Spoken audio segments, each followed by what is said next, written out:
మీకు 14 కాదు 15 పార్టీలు కలిసి వచ్చినా సరే 175కి 175 క్లీన్ స్వీప్. ఏ ఇంటికి మంచి జరగలేదని చెప్పమని బయటకు వచ్చి ఒక మనిషిని మాట్లాడమనండి. ఒక టీడీపీ పార్టీ వాడికి కానీ, ఒక జనసేన పార్టీ వాడికి కానీ, ఒక బీజేపీ పార్టీ వాడికి కానీ, ఒక మాల మాదికులకు కానీ, ఒక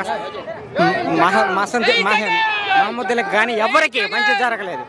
అందరికీ మంచి జరిగింది. కాబట్టే ఈరోజు సామాన్య మానవుడిని హ్యాపీగా బతుకుతున్నామంటే ఆయన రావటం వల్లే.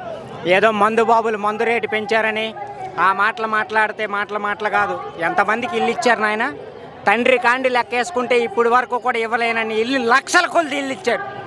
ఎంతమందికి ఎన్ని వేల రూపాయలు ఉపాధి కల్పించాడు, ఆసరా కల్పించాడు, రైతు బీమా, రైతు బంధు, అమ్మఒడి. చిన్నపిల్లలు ఎలా చదువుకుంటున్నారు నాయన? ఆ కాలేజీ పిల్లలకి ఏమి రకాల స్కీములు పెట్టాడు నాయన. ఎవరినైనా ఈ రోజుల్లో చేసేది మీరు ఒకటే. మీరు 14 పార్టీలు కాదు 58 పార్టీలు వచ్చినా సరే ఆయన సింగిల్గా వచ్చి ఫస్ట్ నుంచి 18 నెలలు జైల్లో ఉండి కూడా వచ్చి ఒకటే అడుగుతున్నాడు ఆయన, మీ ఇంటికి మంచి జరిగితే ఈ బిడ్డకు సాయంగా ఉండండి, లేదంటే నన్ను వదిలేయండి అని అడుగుతున్నాడు. అట్లాంటి మనిషి భారతదేశంలో ఇప్పుడు వరకు ఎవరు లేరు నాయన. మేము కాశీ నుంచి కన్యాకుమారి వరకు తిరుగుతాం, జగన్ గురించే మాట్లాడుకుంటారు, జగన్ గురించే మాట్లాడతారు. ఈరోజు కడపెళ్ళి నువ్వు వివేకానంద రెడ్డి కుటుంబంలో చేయబెట్టి వాళ్ళ అమ్మని, వాళ్ళ ఆవిడ్ని, వాళ్ళ పిల్లల్ని లాక్కొచ్చి ఏదో చేసేయాలనుకుంటున్నావు. నువ్వు కాదు, అవన్నీ పొరపాటు నీకు. ఎందుకంటే నువ్వు మీ మామనే, సొంత మామనే పిస్కాం చేసేసావు. అట్లాంటి వాడు నువ్వు ఈ పవన్ కళ్యాణ్ తీసుకొచ్చేసి, ఈ శర్మిలాని తీసుకొచ్చేసి, వీళ్ళందరిని తీసుకొచ్చేసి ఏమీ నువ్వు చేయలేవు. 175కు 175 ఈసారి క్లీన్ స్వీప్ గ్యారంటీ ఆంధ్రప్రదేశ్లో. అది మాత్రం పక్కా. కేసినేని నాని ఎలాంటి మనిషినైనా విజయవాడలో టీడీపీలో ఎంత అభిమానంగా ఉండేవాడు. ఆయన కోసం, చంద్రబాబు నాయుడు కోసం ఆయన 300 బస్సులు అమ్ముకున్నాడు తెలుసా. ఆయన ట్రావెల్సే ఆపేసుకున్నాడు. అట్లాంటి వ్యక్తి ఈరోజు వైఎస్ఆర్సీపీలోకి వచ్చాడంటే టీడీపీలో బతుకు లేదు. అవి 100 పార్టీలు కలిసి వచ్చినా బతుకు లేదు అని తెలిసిపోయింది.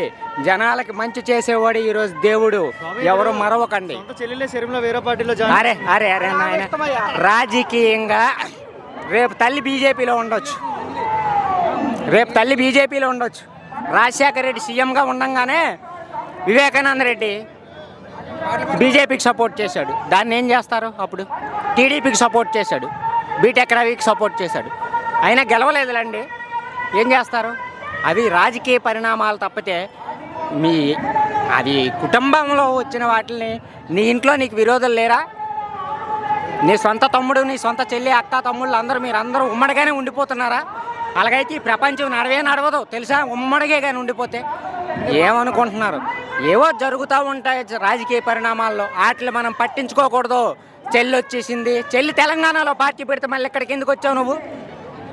తెలంగాణలో కదా నువ్వు పార్టీ పెట్టుకునేది, మరి ఇక్కడికి ఎందుకు వచ్చావు? అక్కడ వాడికి చేత కాలేదు, అక్కడంతా మూసేసుకున్నాడు కార్యాలయాలు, అవి ఇల్లు కట్టుకున్నాడు. అందరూ ఇక్కడ ఇల్లు కట్టలేదు అన్నారని ఇప్పుడు పీలేరులో ఇల్లు కడుతున్నాడు. మళ్ళీ వచ్చి ఆవిడ తీసుకొచ్చేసాడు. ఏదో సోనియా గాంధీతో, రాహుల్ గాంధీతో మాట్లాడి ఆవిడకి అధ్యక్ష ఎవరయ్యా మాట్లాడేది? ఎందుకు మాట్లాడేది? ఎవడు మాట్లాడేది? ఏ కుటుంబానికి న్యాయం జరగలేదు. మాలాంటి సామాన్య మనవలం కూడా బతుకుతున్నాం. బతుకు